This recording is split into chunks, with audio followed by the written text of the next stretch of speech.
Hello प्यारे दोस्तों, हम लोग बात कर रहे हैं आपके 11वीं की केमिस्ट्री के फर्स्ट चैप्टर जिसका नाम है एटॉमिक स्ट्रक्चर। एटॉमिक स्ट्रक्चर में मैंने आप लोगों को ऑलरेडी एक लेक्चर प्रोवाइड कर दिया है।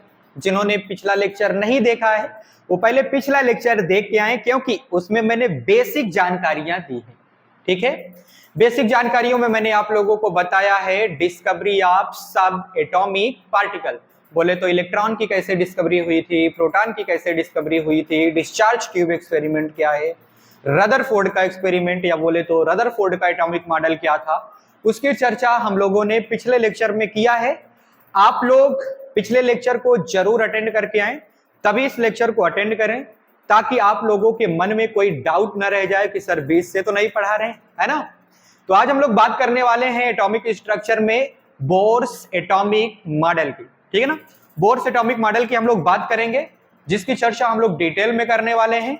तो मेक श्योर करिए कि अपने साथ कॉपी और पेन लेकर बैठे ताकि कॉन्सेप्ट को नोट डाउन करते जाएं, और जितना मैं बताता जाऊं उतना आप लोगों के माइंड में छपते जाना चाहिए, है ना। यानी कि आप लोग फुल एक्यूरेसी के साथ क्लास को अटेंड करने बैठिएगा। अपने माइंड को इधर इधर डिस्ट्रैक्ट मत होने दीजिएगा, अपने मन को मरोड़ कर बैठिएगा, है ना।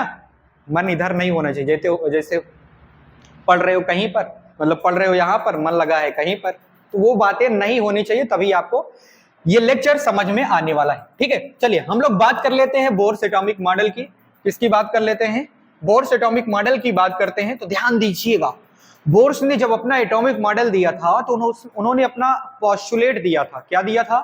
पोस्टुलेट। उन्होंने परमाणु के बारे में कुछ मंत्र बोल दिए थे कि परमाणु में कुछ ऐसा ऐसा होता है। ठीक है ना, अपने वक्तव्य दिए थे, मंत्र बोले थे, पोस्टुलेट दिए थे। अगर हम इनके पोस्टुलेट की बात करते हैं बोर्स एटॉमिक मॉडल में, तो पहला पोस्टुलेट ये देते हैं कि इलेक्ट्रॉन जो है ना वो उन्हीं ऑर्बिट्स में रिवॉल्व करेंगे, वो उन्हीं ऑर्बिट्स में रिवॉल्व करेंगे जिनकी एनर्जी फिक्स्ड रहेगी। जिनकी एनर्जी फिक्स रहेगी उसी ऑर्बिट्स में इलेक्ट्रॉन रिवॉल्व करने वाले हैं। और यह भी बताए कि जो इलेक्ट्रॉन रिवॉल्व करेंगे वो फिक्स्ड वेलोसिटी के साथ रिवॉल्व करेंगे। ऐसा नहीं है कि कभी धीमे, कभी तेज, कभी वेलोसिटी कम, कभी वेलोसिटी ज्यादा। ऐसा नहीं होना चाहिए। समझ रहे हो कि नहीं समझ रहे हो, है ना। और इन्होंने एक मंत्र दिया था, दूसरा पोस्टुलेट इन्होंने दिया था। क्या दिया था दूसरा पोस्टुलेट? दूसरा पोस्टुलेट इन्होंने दिया था कि एटम हैज अ न्यूक्लियस। परमाणु के पास केंद्रक होता है, हिंदी भी बोल रहा हूं, परमाणु के पास केंद्रक होता है, यानी कि एटम के पास न्यूक्लियस होता है। ठीक है, जहां पे पॉजिटिव चार्ज रहता है। ये तो बातें बता दी थी रदरफोर्ड ने कि कहीं पर, मतलब एटम में कहीं पे सेंटर है। ठीक है, एटम में कहीं पर सेंटर है, सेंटर में सारा का सारा उसका मास और उसका पॉजिटिव चार्ज एक ही जगह पे समाहित है। तो बोहर ने बताया कि वो जो सेंटर बोल रहे थे रदरफोर्ड, वो तो न्यूक्लियस होता है। क्या होता है? न्यूक्लियस होता है। ठीक है, और बोहर ने अपनी एक क्वांटाइजेशन थ्योरी भी दी थी। जब उन्होंने क्वांटाइजेशन थ्योरी दिया था तो क्वांटाइजेशन थ्योरी में उन्होंने बताया था कि इलेक्ट्रॉन उन्हीं कक्षकों में रिवॉल्व करेंगे जिनके पास कोणीय संवेग, एंगुलर मोमेंटम फिक्स्ड रहेगा। इलेक्ट्रॉन उन्हीं ऑर्बिट्स में रिवॉल्व करेंगे जिनके पास फिक्स्ड एंगुलर मोमेंटम रहेगा, जिसको यल से रिप्रेजेंट करते हो एंगुलर मोमेंटम को। और उन्होंने कहा था कि एंगुलर मोमेंटम चाहे कोई सा भी हो, किसी भी ऑर्बिट्स का हो, एंगुलर मोमेंटम वो क्वांटाइज्ड रहेगा, NH/2π के रेशियो में रहेगा। NH/2π के रेशियो में होना चाहिए। ठीक है, क्या होना चाहिए? वो NH/2π के रेशियो में होना चाहिए। अब भाई ऑर्बिट्स हैं तो उनके नंबर भी बदल सकते हैं, यानी कि सेल के नंबर भी बदलते हैं। अगर प्रथम ऑर्बिट्स की बात कर रहे हो तो सेल नंबर 1, दूसरे की 2, तीसरे की 3, चौथे की 4 और डॉट डॉट, मतलब n के जगह पे आप नंबर ऑफ सेल को रिप्रेजेंट करोगे। कौन से सेल की बात कर रहे हो, कौन से ऑर्बिट की तुम बात कर रहे हो। ठीक है ना। और ध्यान दीजिएगा, अगर मैं इसी में समझाना चाहूं, आप लोगों को बताना चाहूं कि किस तरह से एंगुलर मोमेंटम इसमें होगा, और एंगुलर मोमेंटम होने के लिए भी जो न्यूक्लियस है उसका पॉजिटिव चार्ज है, इलेक्ट्रॉन का नेगेटिव चार्ज है, इनके बीच में इलेक्ट्रोस्टैटिक फोर्स लगना चाहिए। क्या लगना चाहिए? एंगुलर मोमेंटम होने के लिए positive charge nucleus, negative charge electron, इनके बीच में इलेक्ट्रोस्टैटिक फोर्स लगना चाहिए, तभी ये एंगुलर मोमेंटम कर पाएगा, तभी ये एंगुलर मोमेंटम कर पाएगा। ठीक है ना? तभी ये क्या कर पाएगा? एंगुलर मोमेंटम कर पाएगा। आप लोग स्क्रीनशॉट लेना चाहते हो स्क्रीनशॉट लीजिए, नोट डाउन करना चाहते हो नोट डाउन कीजिए, जैसा आपको अच्छा लगे। ठीक है ना? ओके, चलिए आगे बढ़ते हैं। हाँ, ध्यान दीजिएगा, अभी हम लोग बात ही कर रहे थे एंगुलर मोमेंटम की। किसकी बात कर रहे थे? एंगुलर मोमेंटम की। बोर ने बताया कि एंगुलर मोमेंटम जो होगा ना, किसी भी ऑर्बिट में NH/2π के रेशियो में रहेगा। ये फिक्स होना चाहिए, क्वांटाइज्ड, यानी कि एक प्रकार से बोल सकते हो ये क्वांटाइज्ड एक नंबर है, क्वांटाइज्ड नंबर में होना चाहिए, या फिर जिसको आप लोग बोलते हो इंटीजर नंबर होना चाहिए। कैसा होना चाहिए? इंटीजर नंबर में होना चाहिए। बोले तो पार्शियल नहीं होना चाहिए।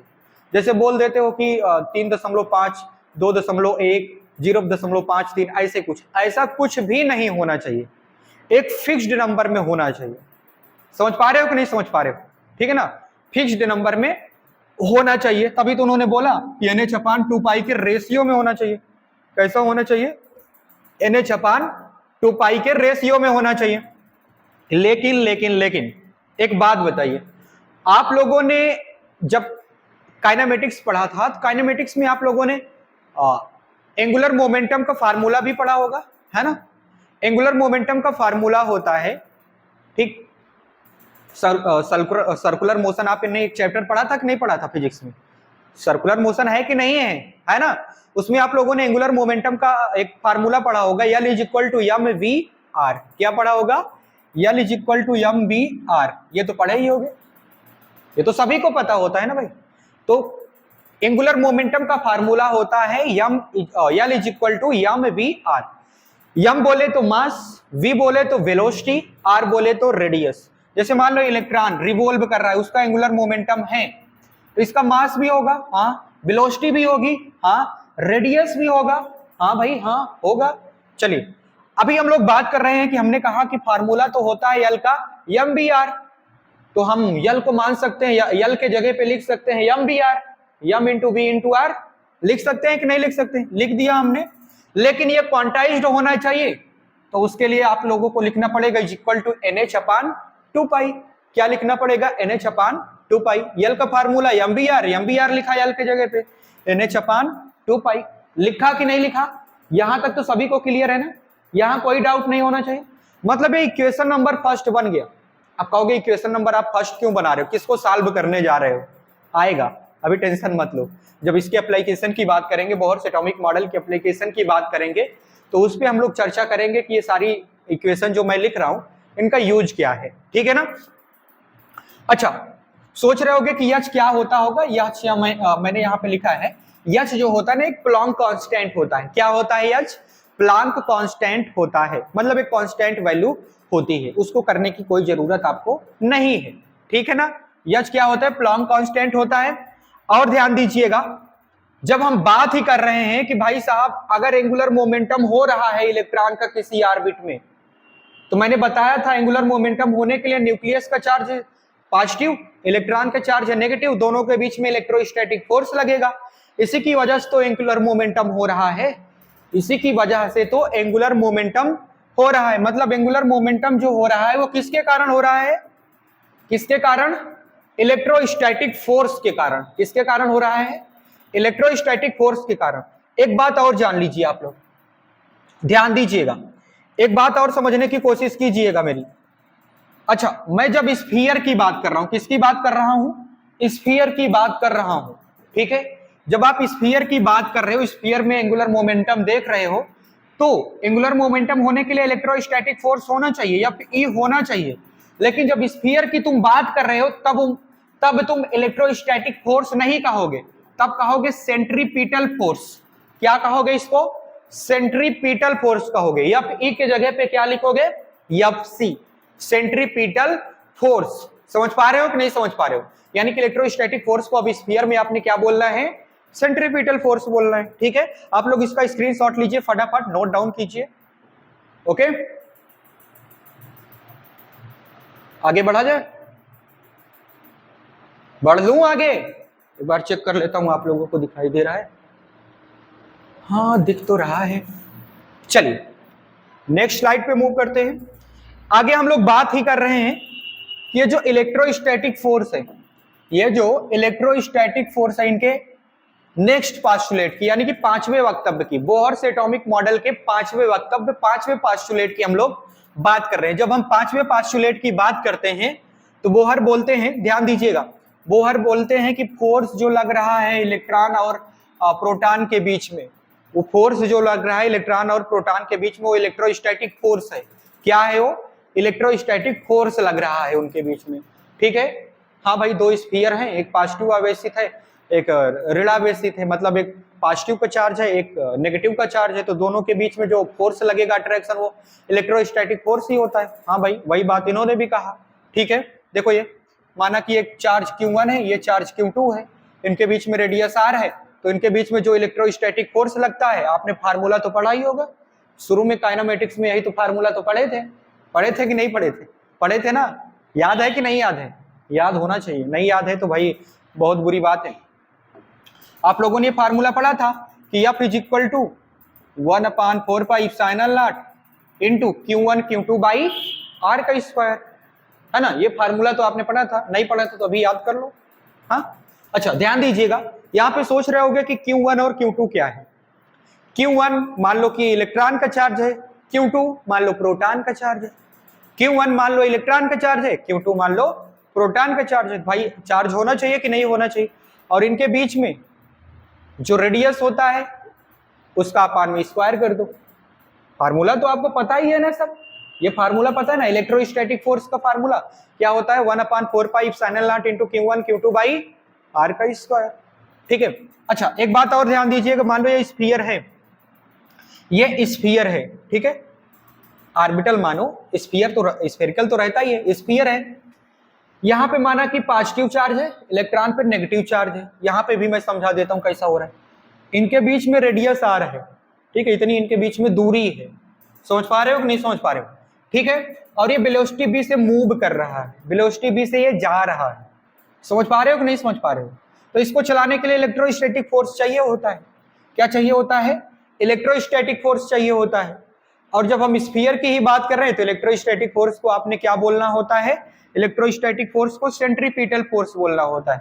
क्या बोलना होता है? सेंट्रीपिटल फोर्स बोलना होता है, ठीक है। और आप लोगों ने फिजिक्स में पढ़ाई होगा सेंट्रीपिटल फोर्स सर्कुलर मोशन में। सर्कुलर मोशन में जब आपने पढ़ा होगा सेंट्रीपिटल फोर्स, तो उसका फार्मूला होता है mv²/r।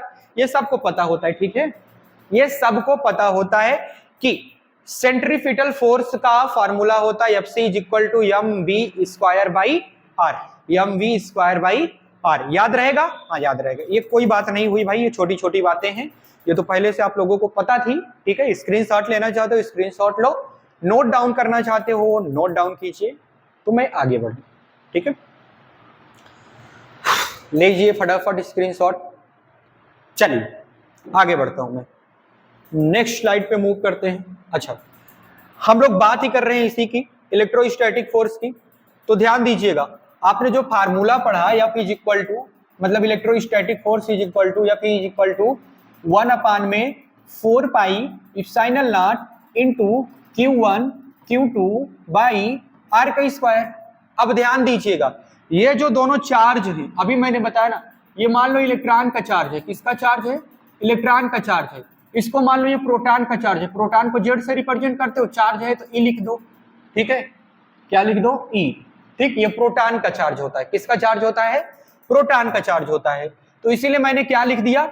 Fe is equal to 1/4πε0 into electron का चार्ज इंटू प्रोटॉन का चार्ज। प्रोटॉन के चार्ज को मैंने किससे लिखा?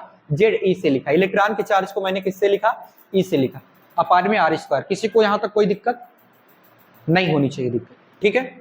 अब ध्यान दीजिएगा, ये इलेक्ट्रोस्टैटिक फोर्स का फार्मूला बन गया क्या? F is equal to 1/4πε0 Ze का स्क्वायर, भाई ये E और ये भी E, तो Ze का स्क्वायर लिख सकते हैं कि नहीं लिख सकते?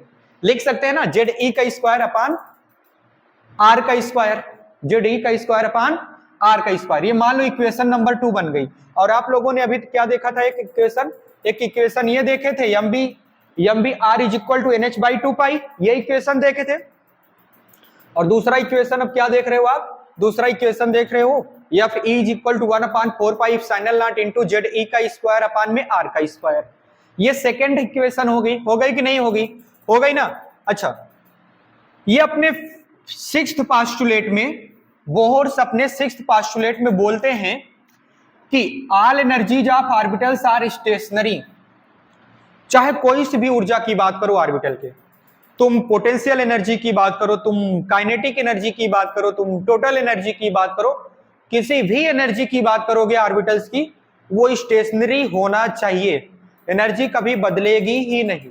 कोई सी भी एनर्जी हो ऑर्बिटल्स की, वो बदलने वाली नहीं होनी चाहिए, स्टेशनरी होनी चाहिए, ये बात बोल रहे हैं।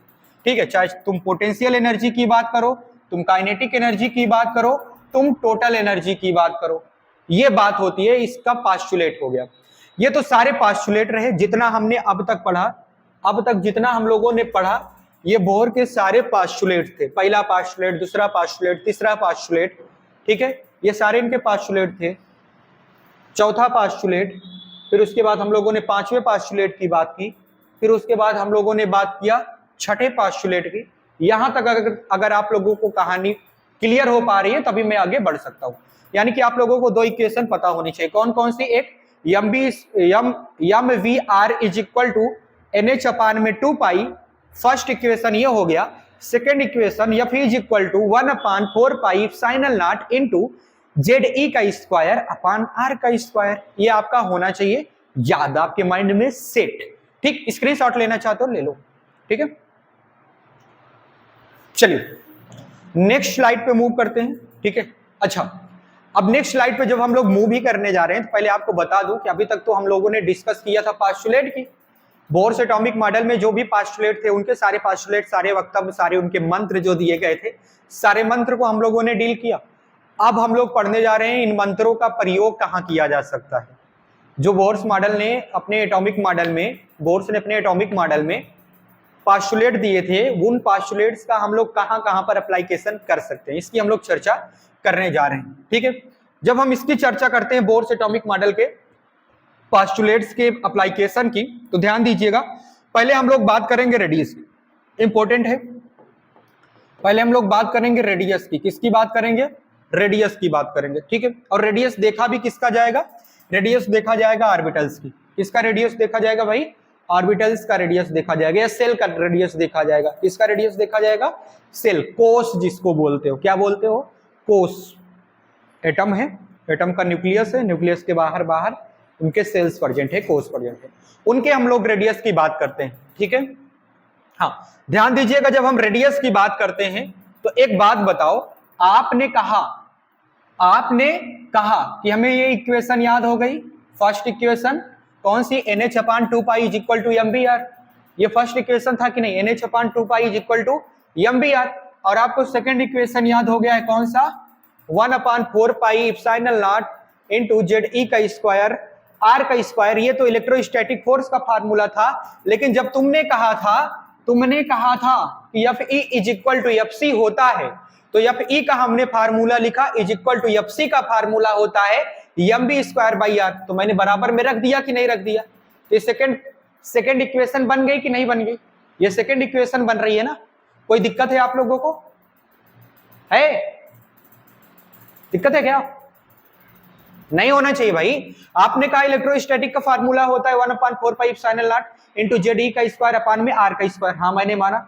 और आपने कहा जब हम स्फीयर की बात करते हैं तो स्फीयर में इलेक्ट्रोस्टैटिक फोर्स को हम मानते हैं सेंट्रीपिटल फोर्स है।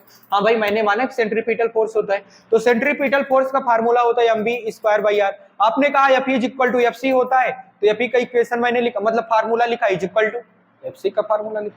तो इक्वेशन नंबर सेकंड आ गई कि नहीं आ गई, आ गई ना। कोई दिक्कत है क्या यहाँ तक, नहीं है।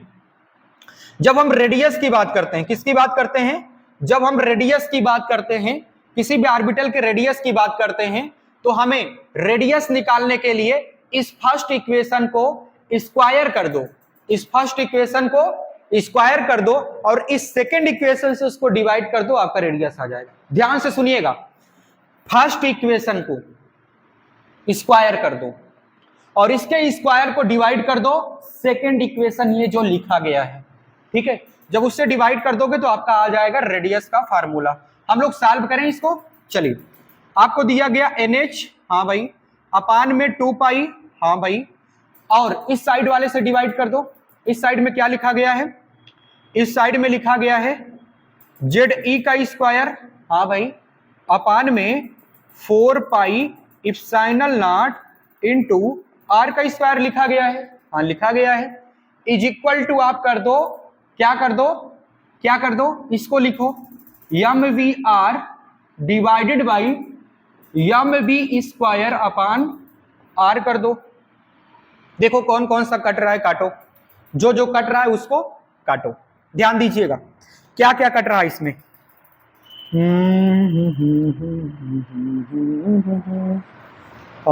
ये 2 से ये 2 कट जाएगा, बचेगा 2।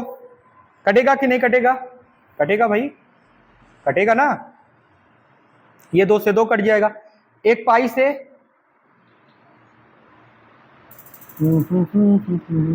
अच्छा मैं गलत कर रहा हूं यार, यहाँ पे रुक जाओ, रुक जाओ,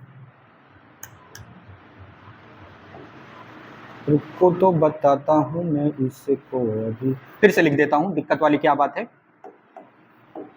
NH अपान में क्या है? 2 पाई है, डिवाइडेड बाई किससे डिवाइड करना है आपको? ZE का स्क्वायर अपान में R का स्क्वायर, इससे डिवाइड करना है ना। ओ सॉरी, अपान में 4 पाई इप्सिलॉन नॉट इंटू R का square, 4 pi epsilon not into R का स्क्वायर, ये दिया है ना अपान में, ZE का square upon 4 pi epsilon not into R का स्क्वायर। दिया गया है कि नहीं दिया गया है? दिया गया है। अच्छा पहले मैं चेक करता हूं कौन कौन सा कट रहा है इसमें। इसमें कटना क्या चाहिए भाई? ओ माय गॉड, मैंने स्क्वायर नहीं किया क्या यार? पहले वाले का स्क्वायर भी तो करना चाहिए ना। कर देता हूं, इसका स्क्वायर, यच का स्क्वायर, 4, इसका भी स्क्वायर, और इसका स्क्वायर क्या हो जाएगा भाई? बताओ, इसका स्क्वायर क्या हो जाएगा? इसका स्क्वायर 4 हो जाएगा। पहले वाले इक्वेशन का स्क्वायर करना था ना, तो यहाँ पे इसका स्क्वायर, इसका स्क्वायर, इसका स्क्वायर, पहले वाले इक्वेशन का मैंने क्या कर दिया है? स्क्वायर। कह तो रहा है यार, यही मैंने नहीं लिखा था, मैं कहा था, मतलब तभी तो मैं सोचूं कहाँ गड़बड़ कर रहा हूं। चलिए ध्यान दीजिएगा, आप तो बता सकते हो तुम, ये Z है ना कि 2 है, नहीं तो सोचो 2 लिखा गया है। सोच भी लेते हो बहुत जल्दी, सोचते हो कि नहीं सोचते? ये 2 लिखा गया है, ठीक है, Z नहीं लिखा गया। अब ध्यान दीजिएगा क्या क्या कट रहा है इसमें।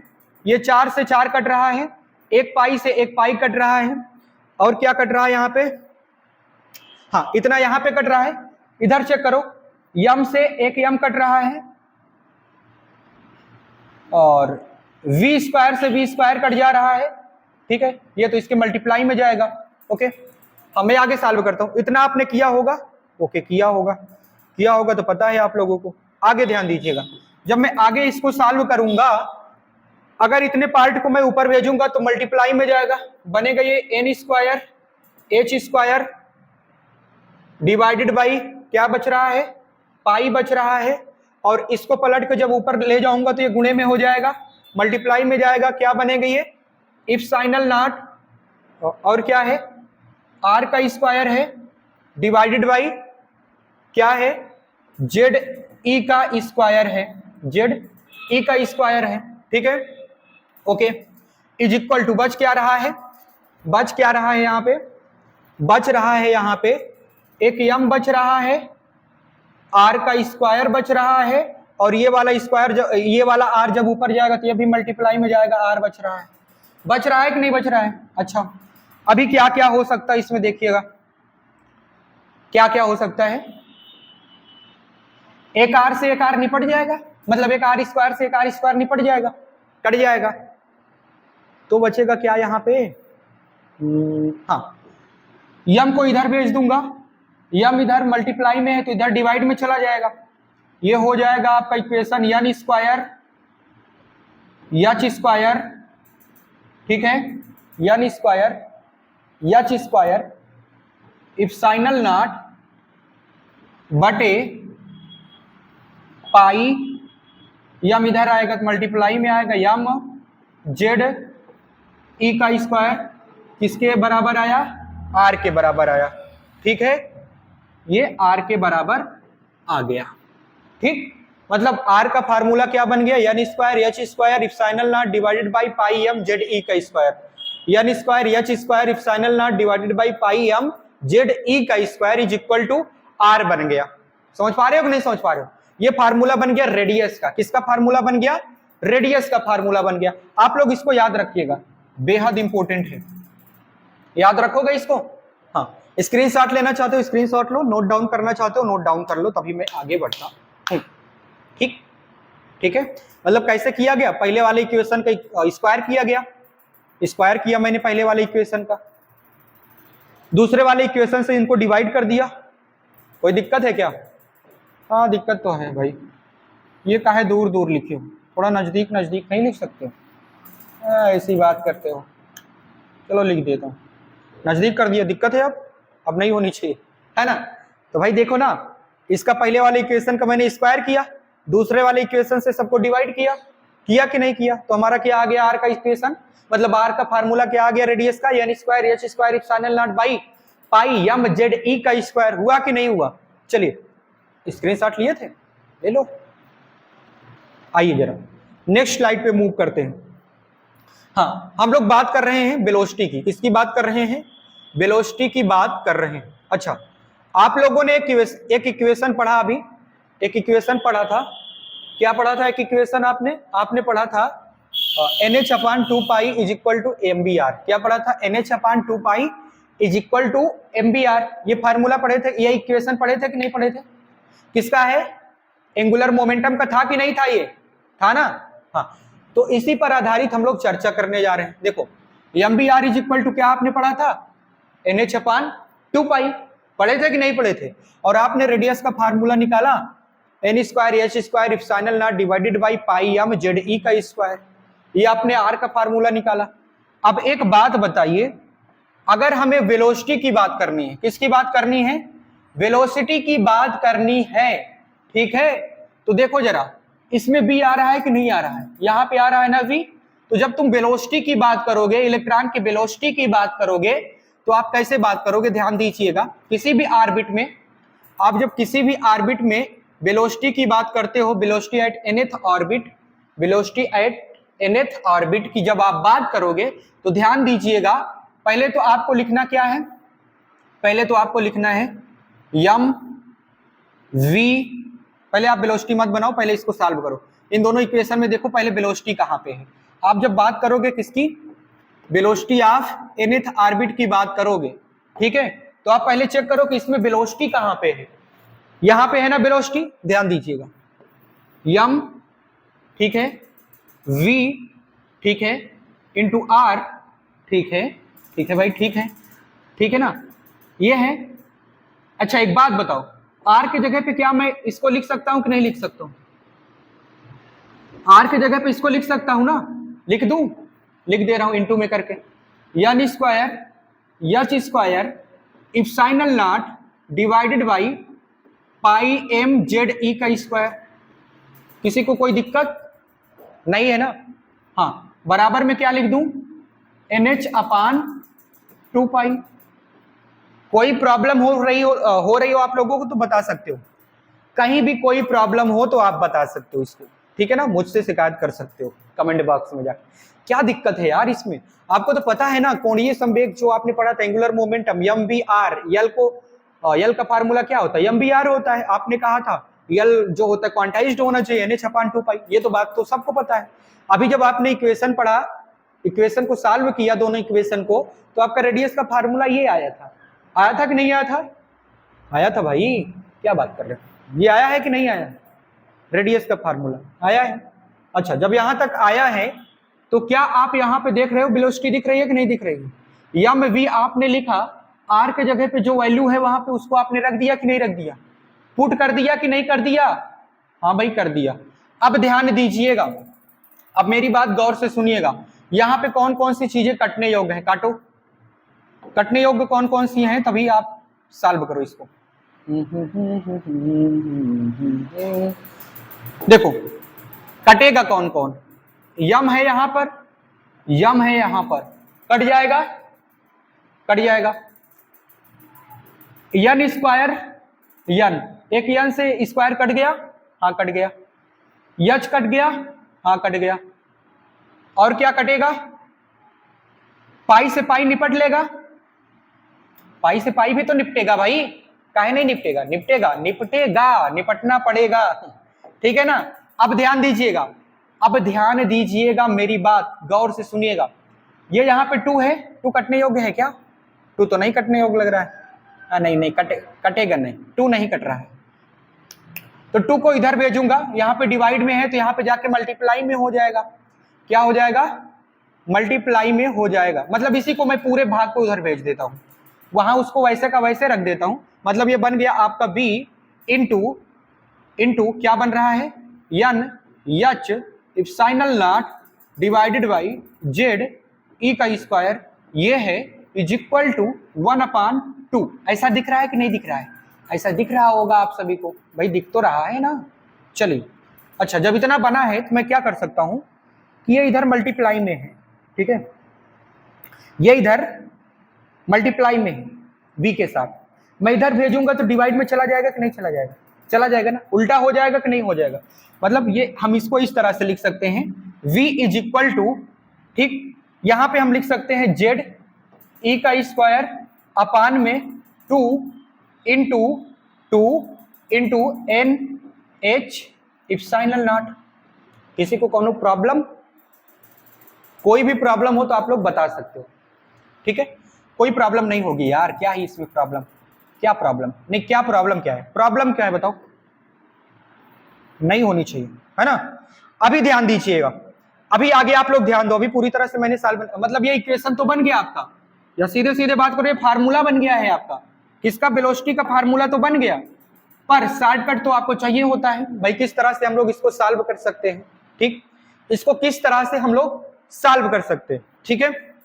ध्यान दीजिएगा, अगर हमें इसको सॉल्व करना है आसानी से, शॉर्टकट चाहिए, तो ध्यान देना आप लोग, पहले आप लोग कांस्टेंट को एक साइड पे लाओ, कांस्टेंट कौन कौन नजर आ रहा है आपको, ई स्क्वायर मतलब इलेक्ट्रॉन पे चार्ज हो तो कांस्टेंट है, 2 भी कांस्टेंट है, इनटू एच प्लॉन्क कांस्टेंट होता ही है, इप्सिलॉन नॉट ये भी कांस्टेंट है, हाँ भाई कांस्टेंट है ना, बचा क्या, जो कांस्टेंट नहीं है, कौन नहीं है कांस्टेंट, जेड, भाई तो अलग अलग एटम्स के लिए अलग अलग एटॉमिक नंबर होता है कि नहीं होता है, और अलग अलग ऑर्बिट्स की जब तुम बात करोगे तो भी बदलेगा कि नहीं बदलेगा, बदलेगा ना, तो ये कांस्टेंट नहीं होता, ठीक है। तो ये आपका फार्मूला बन गया शॉर्टकट वाला, मतलब ये एक फार्मूला बन गया, इसी को आगे सॉल्व करता हूं, शॉर्टकट बताता हूं आप लोगों को, ठीक। ये जो होता है ना, ये पार्ट, इसकी वैल्यू होती है, ध्यान दीजिएगा, इसकी वैल्यू होती है 2.18 गुणते 10 की घात 6, ठीक है, 2.18 इंटू 10 टू द पावर 6, ठीक, इंटू जेड बाई यन, किसका फार्मूला बन गया, वेलोसिटी का। अब ये शॉर्टकट वाला फार्मूला है, इसको जरूर याद रखिएगा, स्टार मार्क कर देता हूं, माइंड में सेट होना चाहिए, भले भी इतना कुछ ना है, बाकी आप वेलोसिटी का फार्मूला याद ही रखना, आप वेलोसिटी का फार्मूला याद ही रखना, ठीक है ना। इसको भी मैंने ड्राइव कर दिया, सॉल्व कर दिया, स्क्रीनशॉट लेना चाहते हो स्क्रीनशॉट लो, नोट डाउन करना चाहते हो नोट डाउन कीजिए, ओके, नोट डाउन करना चाहते हो नोट डाउन कर लो, ठीक है, ओके, करोगे नोट डाउन, बढ़ू आगे, बढ़ जाऊं, ठीक है, चलिए आगे ध्यान दीजिएगा। अच्छा, आप लोग कहोगे कि सर आपने इसका शॉर्टकट फार्मूला तो बता दिया, आप रेडियस का भी शॉर्टकट वाला फार्मूला बता दो, आपने जो रेडियस ज्ञात किया है, ये रेडियस आपने फाइंड आउट किया है, इसका शॉर्टकट फार्मूला तो बताओ। ध्यान दीजिएगा, अगर हम इसके शॉर्टकट के फार्मूले की बात करते हैं, रेडियस के शॉर्टकट के फार्मूले की बात करते हैं, तो रेडियस का शॉर्टकट वाला फार्मूला भी मैं लिख दे रहा हूं, ध्यान दो। अगर हम रेडियस के शॉर्टकट के फार्मूले की बात करें, देखो r इज इक्वल टू हो जाएगा 0.53, ठीक है, यानी स्क्वायर अपान में जेड स्क्वायर। मैं इसको सही ढंग से लिखता हूं यार, आप लोगों ने स्क्रीनशॉट लिया था, मैं इसको और उधर साइड में करता हूं, जाओ उधर, ध्यान दीजिएगा, ध्यान दो,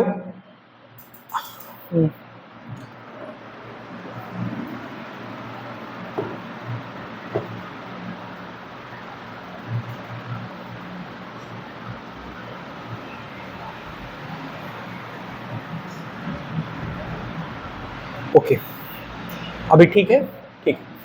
अच्छा एक बात बताइए आप लोग, R इज इक्वल टू, आपने ये फार्मूला पढ़ा, इसमें बताओ कांस्टेंट कौन कौन सा है। इसका भी आपको शॉर्टकट फार्मूला दे देता हूं। इसमें बताओ कांस्टेंट कौन कौन सा है। एच स्क्वायर कांस्टेंट है, इप्सिलॉन नॉट कांस्टेंट है, डिवाइडेड बाय पाई कांस्टेंट है, इलेक्ट्रॉन का मास कांस्टेंट होता है, इलेक्ट्रॉन का आवेश या बोले तो चार्ज कांस्टेंट होता है। अब इनटू जो बच रहा है उसको लिख दो, एन स्क्वायर, ये कांस्टेंट नहीं होता, जेड ये भी कांस्टेंट नहीं होता, ये बदलता रहता है कि नहीं बदलता रहता है, ये बदलेगा ना भाई, ये बदलेगा कि नहीं बदलेगा, बदलता रहता है। ये चीजें क्या होती रहती हैं, बदलते रहते हैं, ठीक है। अब ध्यान दीजिएगा, अगर ये बदलती रहती हैं तो ये फार्मूला बन जाएगा, ये जो जितना कांस्टेंट होता है इसके लिए मैं लिखना चाहूं R इज इक्वल टू, ध्यान देना, R is equal to 0.53 into N square upon Z. ये फार्मूला आप लोगों को याद होना चाहिए, एन स्क्वायर अपान जेड, ये आपको याद होना चाहिए, ठीक है। ये फार्मूला आपको पता होना चाहिए, स्क्रीनशॉट इसका भी मतलब वो लिख लो यार, फार्मूला शॉर्टकट वाला रेडियस का लिख लो, ठीक है। मैंने बताया नहीं था, मैंने ध्यान नहीं दिया, बता दिया हूं, ठीक। वेलोसिटी का भी शॉर्टकट फार्मूला बता दिया हूं। मूव करूं नेक्स्ट स्लाइड पे, दिख रहा है ना, चेक कर लेता हूं एक बार वहां, हाँ दिख तो रहा है। चलिए नेक्स्ट पे मूव करता हूं, ओके। नेक्स्ट पे अगर हम मूव करते हैं, ध्यान दीजिएगा, हमने वेलोसिटी का भी फार्मूला फाइंड आउट कर लिया, ठीक, हमने वेलोसिटी का भी फार्मूला फाइंड आउट कर लिया। अब हम तीसरा एप्लीकेशन देखने जा रहे हैं कि हम लोग एनर्जी कैसे बोहर्स के एटॉमिक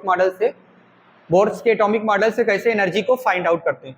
चलिए ध्यान दीजिएगा, जब हम एनर्जी की बात करते हैं तो एनर्जी, पहले देखो एनर्जी तो कई तरह की, मैंने बताया आपको एनर्जी कई तरह की होती है भाई, एनर्जी कई तरह की होती है, potential energy, kinetic energy, total energy. तो पहले हम बात करेंगे बोहर्स पोस्टुलेट में काइनेटिक एनर्जी की। किसकी बात करेंगे हम लोग, काइनेटिक एनर्जी की बात करने जा रहे हैं, किसी भी ऑर्बिटल में काइनेटिक एनर्जी की बात करने जा रहे हैं। ध्यान दीजिएगा, आपने पता है कि R का फार्मूला ये आया और वेलोसिटी का फार्मूला वो आया, रेडियस का फार्मूला ये है, वेलोसिटी का फार्मूला वो है। अच्छा तो एक बात बताओ, काइनेटिक एनर्जी ऑफ ऑर्बिटल्स क्या हो जाएगी, ठीक है, ऑर्बिटल्स की काइनेटिक एनर्जी क्या हो जाएगी। एक बात बताओ, आपने काइनेटिक एनर्जी पढ़ा था कि नहीं पढ़ा था, काइनेटिक एनर्जी बराबर हाफ mv का स्क्वायर, ये तो सबको पता है भाई, पता है ना, काइनेटिक एनर्जी बराबर हाफ mv स्क्वायर, ये आपको पता है, ओके, पता होना भी चाहिए। चलिए ध्यान दीजिएगा, जब हम काइनेटिक एनर्जी की बात करेंगे तो kinetic energy half mv square है, आप हाफ लिखो, ठीक है, आप क्या लिखो, हाफ लिखो, ठीक, mv स्क्वायर लिखो, आप mv स्क्वायर लिखो, यम कितना है, मतलब यम की जगह पे यम रहने दो, v स्क्वायर मतलब ये जो वेलोसिटी की वैल्यू है इसका स्क्वायर कर दो, तो ये हो जाएगा z का स्क्वायर इंटू जेड का स्क्वायर, क्या हो जाएगा, z का स्क्वायर हो जाएगा, ठीक है, और e की पावर 4 हो जाएगा, ठीक है, बटे e की पावर 4 हो जाएगा, और क्या हो जाएगा, आप 2 का स्क्वायर करोगे, 2 का स्क्वायर क्या हो जाएगा, 4 हो जाएगा, h का स्क्वायर, इप्सिलॉन नॉट का स्क्वायर और n का स्क्वायर, हो जाएगा कि नहीं हो जाएगा, हो जाएगा। अच्छा आगे सॉल्व करूं इसको, जब हम आगे सॉल्व करेंगे, देखो कुछ कट रहा है क्या, यहाँ पे कुछ कट रहा है,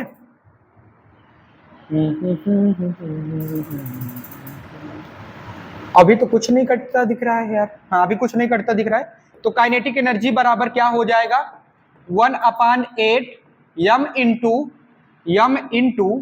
क्या m into Z square e की पावर 4 बटे 4 h स्क्वायर इप्सिलॉन नॉट का स्क्वायर n का स्क्वायर, कोई नहीं कट रहा है, ठीक है। अच्छा एक बात बताओ, इसमें कांस्टेंट कौन कौन सा नजर आ रहा है, इसमें बताओ कांस्टेंट कौन कौन सा नजर आ रहा है, ठीक है, ध्यान देना, ये वैल्यू कांस्टेंट ही रहेगी, ये तो बदलने वाली नहीं है, चाहे किसी भी ऑर्बिट्स के काइनेटिक एनर्जी की बात करो, तो काइनेटिक एनर्जी बराबर हो जाएगा 1/8, जो कांस्टेंट है एक साइड पे लिख देता हूं, ठीक है, इनटू कौन कौन सा कांस्टेंट है, मास कांस्टेंट रहेगा, चार्ज कांस्टेंट रहेगा, डिवाइडेड बाई, और क्या कांस्टेंट रहेगा, ये 4 है ना, 4 भी कांस्टेंट रहेगा, एच भी कांस्टेंट रहेगा, इप्सिलॉन नॉट का स्क्वायर भी कांस्टेंट रहेगा, एन कांस्टेंट नहीं रहेगा। तो इनटू में कर दो जो कांस्टेंट नहीं है, Z square upon N square, ये कांस्टेंट नहीं है ना, ये तो कांस्टेंट नहीं है, हाँ भाई नहीं है कांस्टेंट। तो ये फार्मूला आपका बन गया काइनेटिक एनर्जी का, काइनेटिक एनर्जी का क्या बन गया, फार्मूला बन गया। लेकिन शॉर्टकट चाहिए आपको, तो जब शॉर्टकट चाहिए तो आप क्या लिखोगे, ध्यान दीजिएगा, kinetic energy is equal to, ये जितना भी कांस्टेंट है, ये जितना भी कांस्टेंट है इसकी वैल्यू होती है 13.6, ठीक है, कितना होता है 13.6 होता है। आगे ध्यान दीजिएगा 13.6 होता है। अब इन टू में बच क्या रहा है, जेड स्क्वायर बाई एन का स्क्वायर बच रहा है। तो ये आपका फार्मूला बन गया कि नहीं बन गया, शॉर्टकट फार्मूला भी बना ना। तो आप लोग इसको नोट डाउन कीजिए या फिर स्क्रीनशॉट लीजिए, जैसा आप लोगों को अच्छा लगे, ठीक है, ले लीजिए।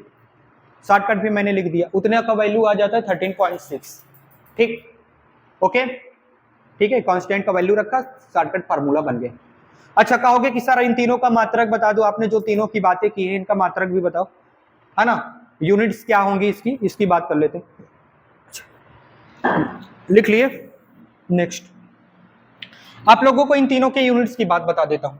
जब हम तीनों के यूनिट्स की बात करेंगे, हम लोग पहले बात करेंगे किसकी बात करेंगे, हम लोग पहले बात करेंगे रेडियस की। किसकी बात करेंगे, रेडियस की। जब आप बात करोगे तो रेडियस का फार्मूला क्या है बताइएगा जरा, 0.53 इंटू क्या है, बताओ 0.53 क्या है, जेड स्क्वायर बाई एन, यही है ना, जेड स्क्वायर बाई एन। दिखा देता हूं आपको रेडियस का फार्मूला, सॉरी मैंने उल्टा लिख दिया क्या, एन स्क्वायर बाई जेड क्या है, एन स्क्वायर बाई जेड होता है, क्या होता है, एन स्क्वायर बाई जेड होता है।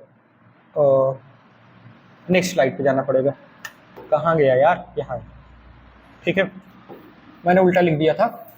0.53 जल्दी में क्या होता है, 0.53 into N square by Z, क्या होता है, एन स्क्वायर बाई जेड होता है। ये रेडियस का फार्मूला होता है। अच्छा, मैं इसके मात्रक की बात कर रहा हूँ, यूनिट की बात कर रहा हूँ।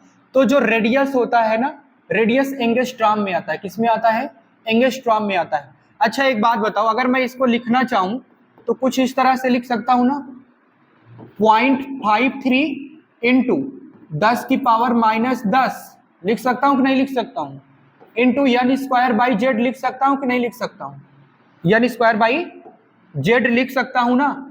एक बात बताओ, और एक बात बताइएगा, ध्यान दीजिएगा, एन स्क्वायर बाई जेड मैंने लिख दिया, ठीक है। अच्छा, मैं ऐसा भी तो लिख सकता हूं, अगर एंगस्ट्रॉम में लिखूं, एंगस्ट्रॉम में, ये एंगस्ट्रॉम में लिखूं तो ऐसा लिख सकता हूं। अगर मैं मीटर पर सेकंड में लिखूं, मीटर पर सेकंड में लिखूं, एंगस्ट्रॉम को मीटर पर सेकंड में बदलूं तो 0.53 एंगस्ट्रॉम के जगह पे 10 की घात -10 लिख सकता हूं कि नहीं लिख सकता हूं। यानी कि सीधे सीधे आप इसको बोल दो, ये किस में आ रहा है, मीटर पर सेकंड में आ रहा है। किस में आ रहा है, मीटर पर, अबे यार मीटर पर सेकंड में वेलोसिटी बोल रहा हूं क्या, या किस में रहा है, मीटर में आ रहा है। यानी कि इसका यूनिट क्या हो गया, मीटर हो गया। इसको मैं साइड में लिखता हूं, नहीं तो कहोगे कि यम कहां से आ गया। यम का मतलब है मीटर, इसको अलग कर देता हूं। ये जो आपका फार्मूला है इसका यूनिट क्या है, मीटर है। और यहाँ पे डायरेक्ट जो हम लोग सॉल्व कर रहे थे वो एंगस्ट्रॉम में आ रहा था, ठीक है, और यहाँ पे क्या आ रहा है, मीटर में आ रहा है। मैंने एंगस्ट्रॉम को मीटर में कन्वर्ट कर दिया, गला सूख रहा है, ओके। अच्छा, हम रेडियस के बाद बात करेंगे उसकी, वेलोसिटी की बात करेंगे, वेलोसिटी ऑफ nth ऑर्बिट की बात करेंगे। तो इसके लिए आपने क्या निकाला था बताइएगा जरा, 2.18 इंटू 10⁻6 इसको निकाले थे ना, इंटू क्या लिखे थे आपने, क्या लिखा था, इंटू जेड बाई एन, यही आया था, दिखा दूं, कहां गया, ये है, देखो जरा, यही आया है ना वेलोसिटी, ठीक है। नेक्स्ट, ठीक, जेड बाई एन। और इसका मेजर मतलब इसका यूनिट क्या हो जाएगा, इसका यूनिट हो जाएगा मीटर पर सेकेंड। क्या हो जाएगा, मीटर पर सेकेंड हो जाएगा, ठीक है। ये वेलोसिटी की बात हो गई। जब हम बात करेंगे जब हम बात करेंगे वेलोसिटी के बाद एनर्जी की, किसकी बात करेंगे? एनर्जी। कौन सी लिए थे हम लोग? काइनेटिक एनर्जी लिए थे। कौन सी एनर्जी लिए थे? काइनेटिक एनर्जी लिए थे। तो काइनेटिक एनर्जी का फार्मूला क्या आया था? 13.6 इंटू क्या था? Z square by N square. यही है ना, देख लो, Z square by N square. कहां लिखा है? ये है ना काइनेटिक एनर्जी का formula, Z square by N square. और इसका यूनिट क्या होता है? इसका यूनिट होता है इलेक्ट्रॉन वोल्ट। क्या यूनिट होता है? इलेक्ट्रॉन वोल्ट इसका यूनिट होता है। आप लोग इसका स्क्रीनशॉट लीजिए, नोट डाउन कीजिए, जैसा आप लोगों को अच्छा लगे। मैं साइड में हो जाता हूं, ठीक है? स्क्रीनशॉट लीजिए या फिर नोट डाउन कीजिए, जैसा आप लोगों को उचित लगे। ठीक, ले लिए स्क्रीनशॉट? ओके, ठीक है। आई होप आप लोगों को ये लेक्चर बहुत ही पसंद आया होगा। सारे कॉन्सेप्ट को आप लोगों ने लेक्चर के दौरान ही याद किया होगा। जितने भी फार्मूले बन रहे थे, जितने भी इक्वेशन बन रहे थे, आपने मतलब क्लास के दौरान ही आपने याद कर लिया होगा। मैं ऐसा आशा कर सकता हूँ, क्योंकि इतना ज्यादा डिफिकल्ट था नहीं कि याद ना हो। आप लोगों को कुछ फार्मूले मालूम थे, उन फार्मूले से आपने इक्वेशन बनाया, इक्वेशन से अपने काम का फार्मूला बना लिया, है कि नहीं? है ना? तो आज हम लोगों ने डिस्कस किया बोर्स एटॉमिक मॉडल की। ठीक, बोर्स एटॉमिक मॉडल में अभी जो हम लोग अप्लीकेशन पढ़ रहे हैं एनर्जीज में, अभी हम लोगों ने काइनेटिक एनर्जी की बात किया है। कल हम लोग पोटेंशियल एनर्जी वगैरह की बात करेंगे, ठीक है? तो आगे मूव कर जाएंगे। ठीक, मैं आशा करता हूं कि आपको ये वीडियो बहुत ही पसंद आया होगा और आप लोगों ने अपने इस परिवार को बढ़ाने के लिए, यूट्यूब फैमिली को बढ़ाने के लिए जरूर ही चैनल को सब्सक्राइब किया होगा। मिलता हूं आप लोगों से नेक्स्ट वीडियो में, तब तक के लिए आप सभी को बाय।